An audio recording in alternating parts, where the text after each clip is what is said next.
词云：道德三皇五帝，功名夏后商周。英雄五霸闹春秋，顷刻兴亡过手。青史几行名姓，北邙无数荒丘。前人田地，后人收，说甚龙争虎斗。在中国历史上有这样一段时期，它是王侯将相纵横捭阖的棋局，它是儒道墨法百花齐放的舞台。它走出了混沌盲昧而梦幻的远古，走入了一个有纷纷扰扰，有诸侯争霸，有礼崩乐坏，同时也有思想萌发，学术繁荣，百家争鸣的时代。而华夏文明也正是在它之后摆脱了奴隶制的枷锁，实现了由封建到郡县的递嬗。它以数百年深刻的社会变革奠基了深厚的华夏文明，翻开了中国历史上无比灿烂的一页。它就是春秋战国。从今天开始，我的东周列国系列将带大家走入这段精彩纷呈的历史。我从序章的故事开始讲起，正文开始前的几讲将始终以正史讲解为主，夹杂少部分历史演绎情节，以保证叙事连贯性和生动性，并将演绎与正史做明显区分。关于正史中有争议的部分，我会尽量收集各种说法，避免发表一面之词。由此，我将为大家讲述西周末年至春秋初年这段王道衰微的历史，还望大家多多支持。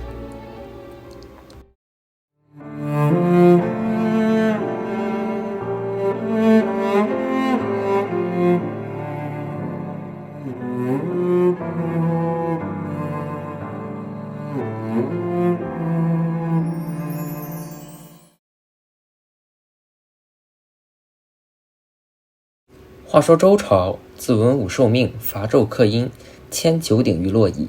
后逢周公辅政，成康贤明，天下大治，行错不用。昭王穆王之时，周氏方兴未艾，戎狄日渐崛起，皆各臣服。而后到周懿王时，戎人侵略，国势遂衰。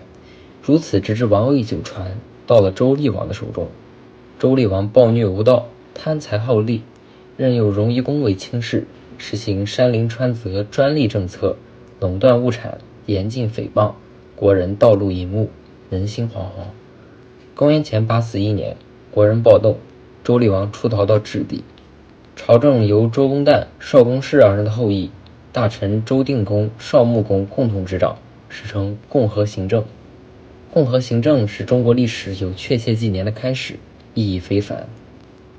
关于共和行政的真相，传统的观点如《史记》所记载，周公、邵公二相行政，号曰共和，因此也称周邵共和。不过历来有观点认为，所谓公和行政实际上是一位名叫公伯和的人物在代行天子之事，他的封地在公，名叫和。这并非主观臆测，比《史记》年代更早的几种纪年就记载公伯和干王位。《史记正义》引鲁连子也说，王奔于郅，诸侯奉和以行天子事，号曰公和元年。这些证据都将线索指向了这一神秘人物。当然了，即使公伯和真实存在，也并非代表《史记》的记载一定有误。《左传》昭公26年记载，至于厉王，王兴力虐，万民服忍，俱亡于郅，诸侯侍卫以见王政。事实上，无论是周邵二公还是公伯和主政，其本质都是一场周王室内部的权力交接，而最终的结果是君位虚悬，大臣治国。此类例子我们在后面也会见到很多。公伯和干政姑且可备一说，这里不再过多讨论公和行政。关于公伯和的更多细节，我们将放到后面某位老人出场的时候再说。共和14年，公元前828年，周厉王死于郅地。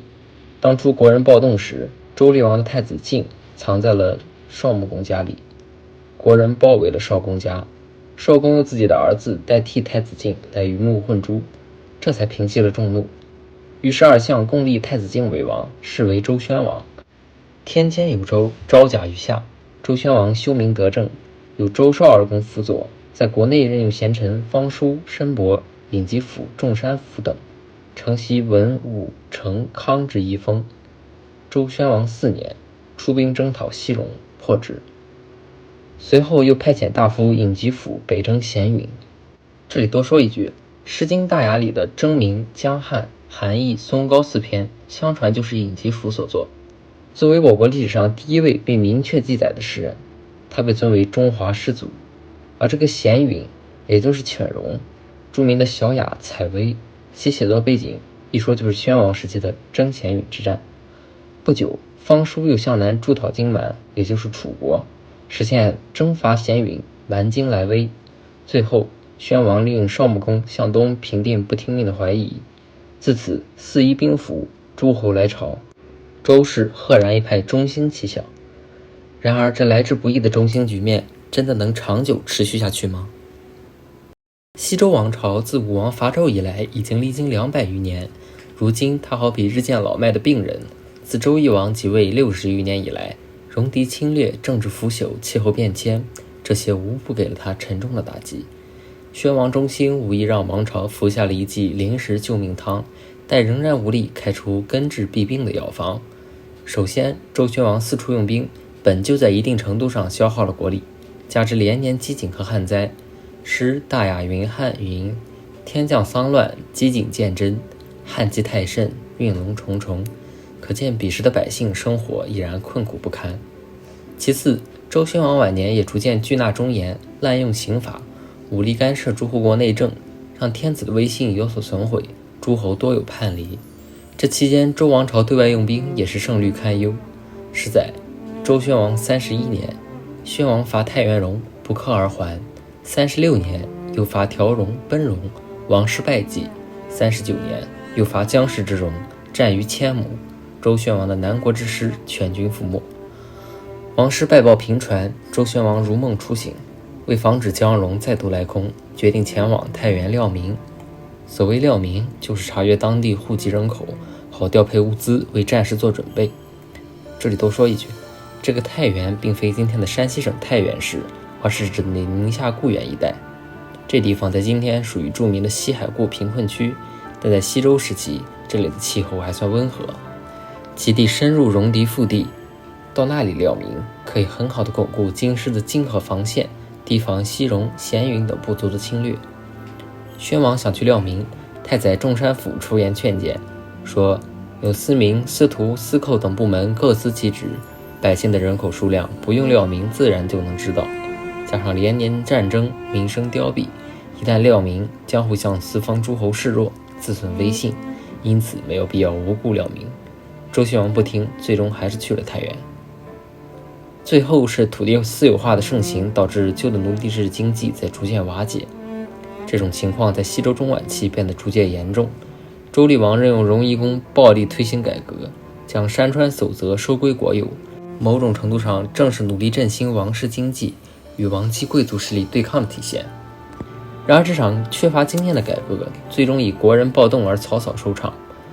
我们都知道，国在古文里一般指国都，所以这里的国人显然指的是居住于国都之人，其背后很有可能就是庞大的贵族势力。因此它更倾向于是一场政变而非起义。这场政变的结果自然就是共和行政，王室权威就此走向了衰退。到了宣王时期，宣王做了一件事，不及千亩。关于此事，学界历来争议颇多，有史记争议可知，古者天子耕积田千亩，为天下先，宣王不修亲耕之礼。古代的天子要在积田千亩行吉礼，也就是亲耕之礼，做天下表率，而周宣王将之废弃。那周宣王为什么要废除吉礼呢？有观点认为，废除吉礼实际代表着重要的土地制度井田制在王畿内的日益瓦解，这也意味着周王朝的奴隶制统治基础被动摇。而当著名的清华简系年问世之后，史学界对此又有了新的解读。他的第1章写道：昔周武王见官商王之不公上帝，因死不迎，乃作地籍，以登祀上帝天神，名之曰千亩。由此可知，祭田的主要作用是充当上帝天神的祭祀田，它起到的并非是天子劝农务本，亦或是掩盖剥削制度的作用。如此一来，周宣王的动机也就说得过去了，废除祭田吉礼，将土地收归国有。当然，无论何种解释，不及千亩值得被记载，就证明它一定是一件与传统相违背的事情。这件事在我们现在看来或许是进步的，但在古人看来恐怕就是离经叛道的行为。国语里记载了国文公劝谏宣王不及千亩一事，认为这是弃其大功，馈神伐祀而困民之财。也许唯物主义者周宣王在此事上真的触犯到了某些统治集团的利益，并最终导致了宣王39年的千亩之战，不然国语也没有必要将这两件看似不相干的事合在一起叙述。至此，昙花一现的宣王中兴终于走向了没落，庞大的西周王朝此时俨然是日薄西山，摇摇欲坠。正所谓国家将亡，必有妖孽，纪年在宣王中后期的记载也逐渐变得扑朔迷离起来。就比如不止一次出现有兔子在京城好经跳舞这种诡异情况，再比如多次有马变成狐狸的记载。周宣王33年，周宣王的太子出生，这一年就有马变成了狐狸。亡国之象也逐渐显现出来。